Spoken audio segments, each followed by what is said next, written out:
Welcome to the ninth episode of Design Hat Podcast.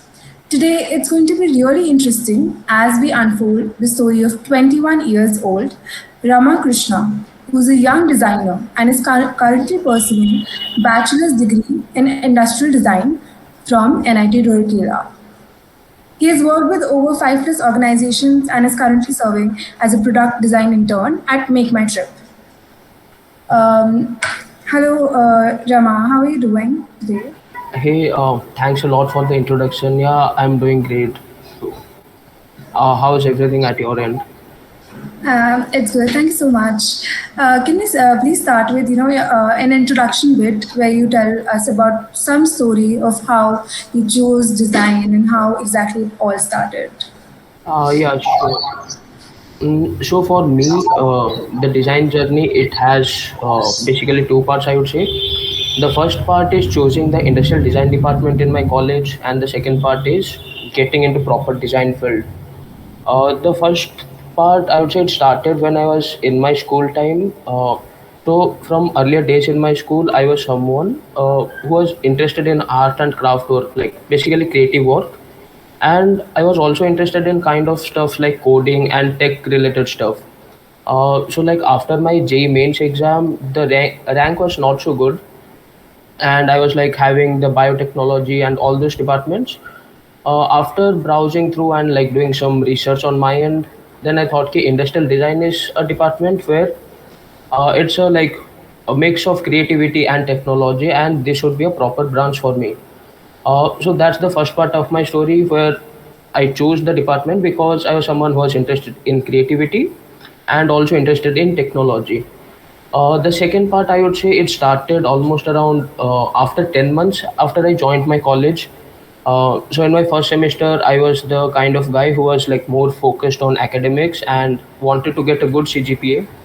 But eventually, it happened that things didn't turn out good, and my CGPA was not so good. Then I thought, okay, so my department's name is design. Let me give a try to design, and that's when I started exploring different fields of design. So my basic intuition was design is something small, that it's a small thing. Okay, we have to make things look beautiful. That's it. But when I started diving deep into design, then I found ki, design is in itself a very deep topic. You have graphics design, you have fashion, you have motion design, product design, and whole lot of things. I started basically with graphics design, did internships and some freelance work. Worked for different college and societies that are inside the college. Then I moved on to motion design, tried hands in that, and then moved on to UX UI design. And then I felt ki, like UX UI design is something that I find particularly interesting because it's the field where again creativity and technology, both of these two things come together. And that's when I started diving deep into UX UI design, connected with folks, and started learning more. And after that, I did some freelance work, volunteered for different projects, and that's how I started my design journey. I think I agree with you there, and I really believe that design is a deep field, and we often think of it as a very not a major field, but when we start looking at it, it's so deep, and it's there's so much to explore. Yeah, yeah. Um, Moving on to my next question, I would like to know that how did your degree in industrial design actually help you to discover different roles and to build your passion for design further? Okay. So talking of my department, if I have to speak from academic point of view, I don't think it has helped a lot in discovering different roles and all. But talking from a different perspective, the one way in which my department has helped me a lot is I came to know different folks who are more interested in design, and it was easier. So there are my seniors, there are my friends and all who are into design field. So it was easier for me to get guidance and mentorship from people who are more experienced enough, and also to build a small group of friends who are into the design field, so that we can discuss with each other, make progress, and keep learning. So I think that's how my department helped me with discovering and identifying different roles within design. That's interesting. Moving on further, I would like to know that how did you exactly get your internship at MMT? Okay. So talking of internship at Make My Trip, it started basically with last year in December. I applied for the internship through their like normal internship portal. Then in so the first round was like portfolio shortlisting, and after like the portfolio shortlisting round was there, I got the first call in the month of January, saying that we have shortlisted your portfolio and we would like to have a first round of interview with you. The first round was basically a case study walkthrough where I gave a walkthrough of two projects, and then after a few days there was the second round of interview, which had the normal case study of different projects which I didn't show in my first interview. Along with that, there was a general interview, questions such as which products do you like, why do you like this product, what is your design philosophy, and all those sort of things. And after that, there was a short HR round, and few days after that, I got the offer letter. So like this was the overall process in which I got the internship at Make My Trip. That's really interesting. And yeah, congratulations on bagging the big Thank you, internship. thank you. I think we want to, know about exactly how you mentioned that in the introduction bit that how you were not able to score as good in your academics, and so you decided to move on to design and to actually do the practical thing. The question here is that if it would have happened to the most of us, we would have probably, lost hope, or we would have probably been sad. So, what was that motivating factor or passion that got you to be like let's explore design more practically? That's interesting. Yeah, so like for the like you said, for most of us, it would have been depressing, and it was same for me as well. So after my first semester, when grades were not good, I was also like, the thing that happens is till college you always score good, good, good, and then when your marks come down suddenly, it's like kind of depressing. And that thing happened in the first semester itself. So like I was also depressed, and I was like confused what to do, what not to do.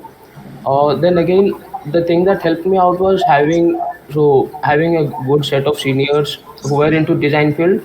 So some of them recommended and said, "Ki, give a bit. So try design. Who knows? You might be lucky with that. You might find it good and interesting."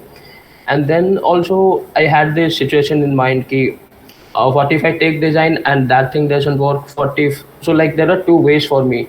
Either I can study and improve my academics, or the other thing that I could do was get into design field and explore that thing. And so it was like a risky situation because I don't know if I go into the design field and if it doesn't work out, what will be the situation? And if I go into academics, I also don't know whether I'll be able to score good mark or not. So then I thought, ki, okay, so I have tried the academics bit in my first semester. It's not working out. Let's give the other thing a try. And so half of my second semester went through this thing. Like I was exploring different fields of design, what to start with and what not to start with. And then like in the second half of my second semester, I started into design. And then I was like, I started with Photoshop and all. I would see something on Instagram and something. Then I found design to be interesting, and per day I would spend like 5 6 hours just sitting in front of laptop using Photoshop or Illustrator and all those sort of things. So yeah, it was a risk that I know that if this thing is not gonna work out, then I might be in a difficult situation. But again, life is full of risk, and you have to take at some moments. That's actually interesting, and I think good seniors actually play a role in strengthening your motivation and sometimes just being the mentor that you need. Yeah, yeah, exactly. I want to know that how, like you mentioned, so could we dive deep more into how did you actually explore the different roles in design? What did you do? Did you join a course, or was it how was it exactly? So, in my initial phases, I didn't join any course. So it was mostly through Udemy, Skillshare, and all the online available courses. And it was so all of it was like I started with graphics design. I joined the clubs and all those things in the college. I would be exploring those. Then in college, we also had some senior designers who had much more experience than me at that point of time. And then I would see like certain clubs should be posting videography kind of stuff, or some clubs should be posting 3D design work. Then something like I felt ki, okay, this is something new. I don't know about this. Let's give it a try and see how this thing works out. So that's how I got introduced into different fields. So once I was into graphics, then I saw some cool motion design works, and then I thought, "Okay, okay, let's install After Effects and give it a try." And then when I tried After Effects, it was also pretty interesting. And then later on, I came to know about, okay, there is something called UX UI design where you design apps and websites. So that was my first impression. And then I gave it a try. So it was through that. So basically, it's like one thing leads to another, then again, that thing leads to another. So that's how it worked for me. Oh, nice. I would like to know more about the volunteering projects and the freelancing projects that you were involved in, as you mentioned. Okay. So volunteering work. So before joining Make My Trip, last year, I think from July to December, I was volunteering as a UX designer for UNDP.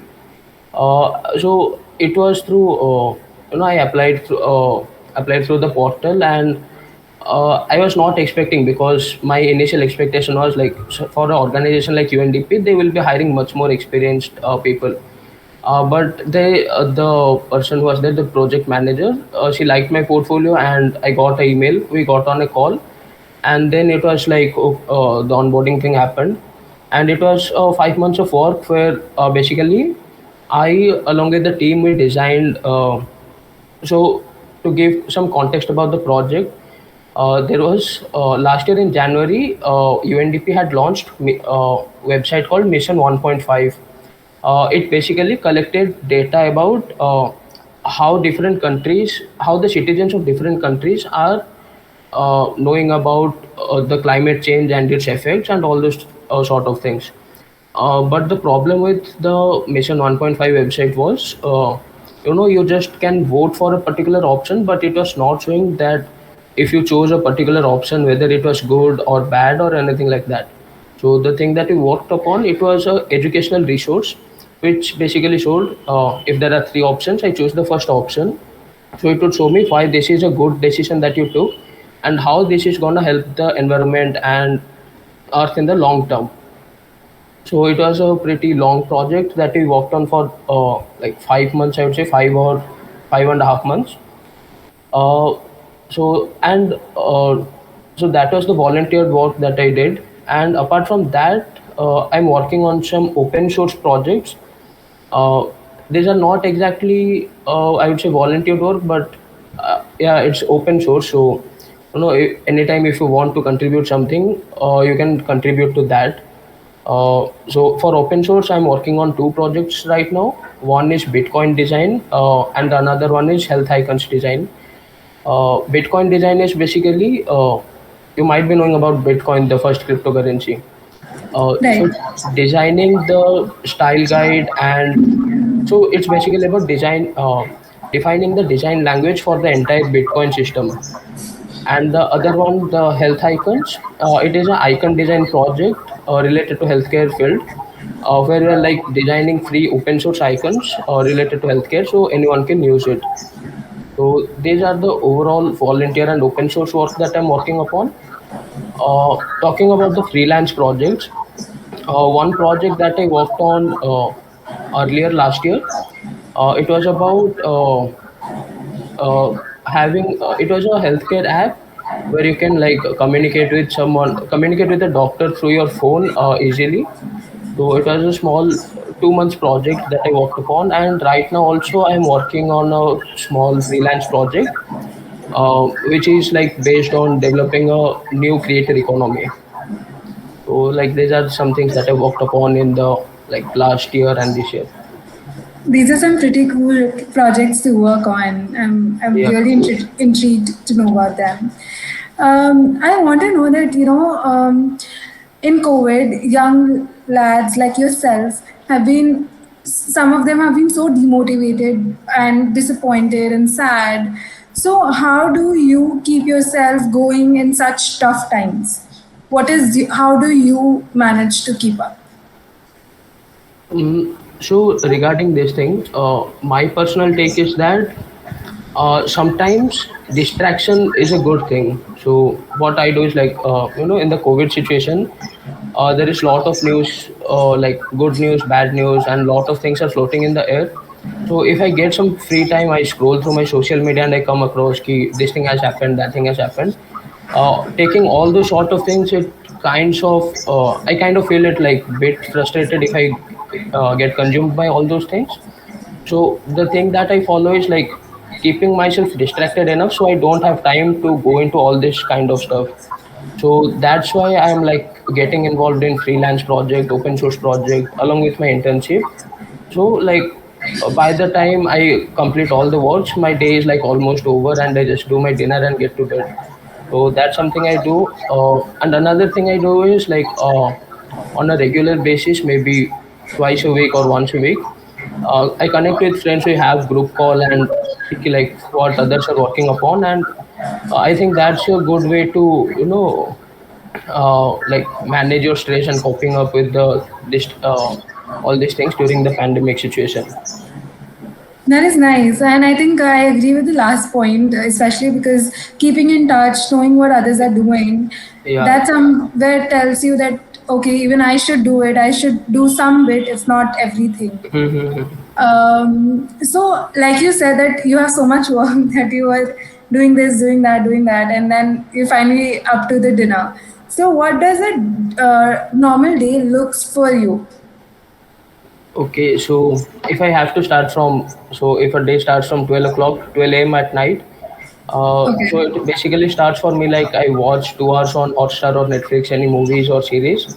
Uh, then from 2 o'clock to morning 8, it's like sleep time. And morning 8, I am making a new habit of reading books so that, to learn new stuff about the world.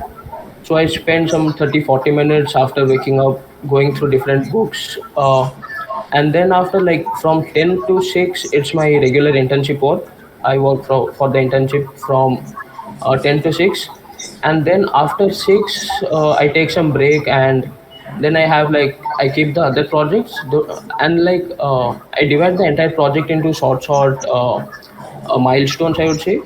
And then I prioritize them on a daily basis. So then I see okay, after so during 7 or 8 I see okay, this is the thing I need to do today. So I sit and start working on that particular thing, and by so I spend around 1 or 2 hours on that, and by that time the day is almost over.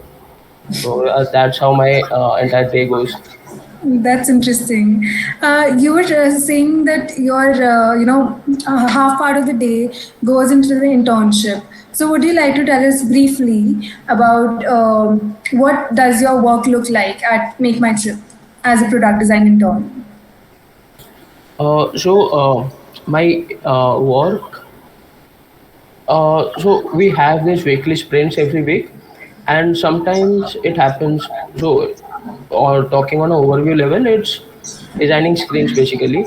But diving deep into it, some days it's like we just have meetings in order to get a better understanding of what exactly the problem statement is that we are trying to solve, and try to get a clearer picture of that. Some days it's like just designing the screens and all. Some days it's like mix of both, having the meetings, getting reviewed, and working on the screens. And some days it's like we have to do the design testing. So after we design a product, it has been coded by the software developer. Then it comes to again to see if the software or the product has been coded as per the design or not. So there are like different things. It happens like a mix of all those things. So someday we have the review and the design work. Someday it's like having the design testing along with the meetings and all the stuff. So it's a mix of 3 4 different types of work. And also like some days we have the exploration a bit. because like when you're designing a new product, you need to explore how similar products are working in the market to get a better understanding of it. So yeah, it's a mix of all these things. Wow, seems like a very busy day and also productive. Yeah.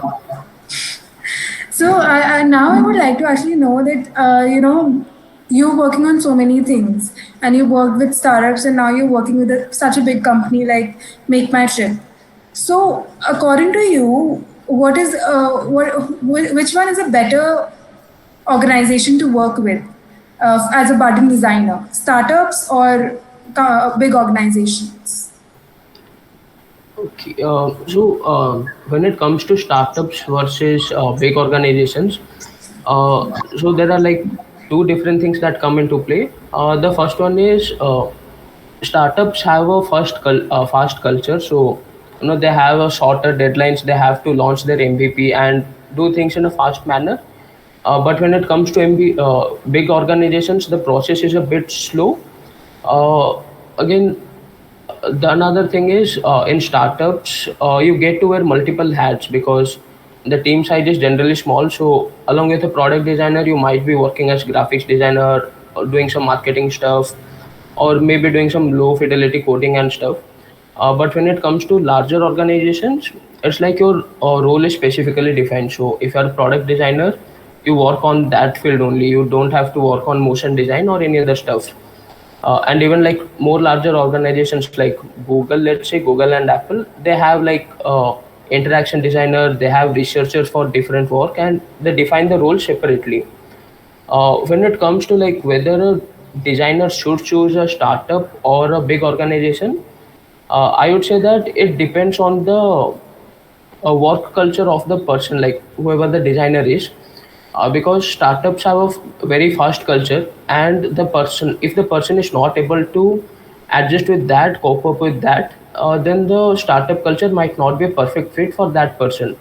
In that case, it's better if the person joins a like larger organization, where the person can like work on products or projects meaningfully.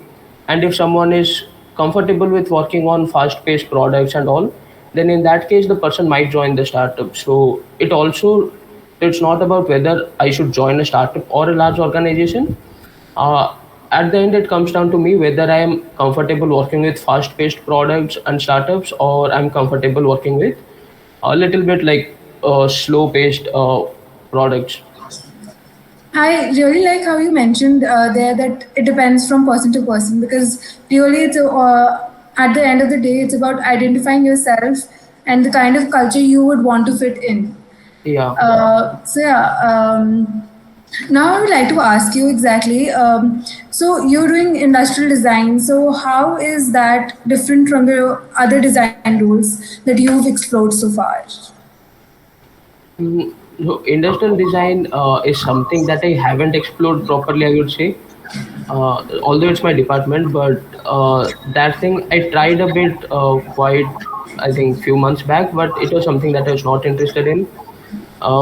So in industrial design, you basically have to design physical products that are to be like mass manufactured and all. It might be something as small as a pen to as big as aeroplane or products like that. But when it comes to the different design fields, so basically, the overall design structure is the same. You go through the design thinking process and all. But the difference is that here you are designing for a physical world, but in UX UI design, you are designing for a digital world. So Right. that's the difference. That's So and based, interesting. yeah, and so based on that, you have to like take into account different considerations and all. That's nice. Coming to the last question for the day, I would want to ask you that what is that one advice you would like to give out to all the budding designers there? Okay, okay. Hmm. Okay, so one advice that I would like to give to all budding designers uh, is design is not just about design. Most of the people for starting out, they have the feeling, okay, I am a designer. I just have to design good screens, good posters, good videos, or anything good looking, and that's when my work is over. But when it comes to real life, it's also about if you make a design, you have to convince the stakeholders that why your design is good and why they should implement it. So there are a lot of things. So I would suggest ki not just be limited to design. Open your mind and like explore stuffs that are related to design as well, because design is such a field where you have the connection with coders and developers, and you can be a no code developer or a low fidelity code developer, or you can someone who can understand the marketing and the sales thing. So like design opens a whole bunch of things. So my suggestion would be, if you are into design, try to connect with different sets of people and try to understand their workflow, what they are doing. And so it's like basically two advices, not one. So the first one is No problem. connecting with a lot of people who are into design field and all, and getting advice from them, like what help them become a better designer and all. The second thing would be to keep an open mind and learn, unlearn, and relearn things. So there are a lot of things that you need to unlearn and again relearn about. So that is one thing that I would suggest. That is amazing. I think this has been a very fruitful conversation with you because I got to learn a lot, and I got to know from knowing how seniors can play such an important role to knowing about how you're managing in such tough times. It was all very amusing for me. Any last words you would like to end up with? Mm, I don't have any last words, but I would like to say, okay, so a message for all designers: keep designing. It will make the world a better place. That is great. I think you guys all heard it. And with this, we come to the end of our ninth podcast, Nine Design Hat podcast. And we'll be sharing the link of Rama's LinkedIn in the description below. Do check it out and stay cool, keep designing. Have a good day. Thank you. Thanks a lot. Thank you so much.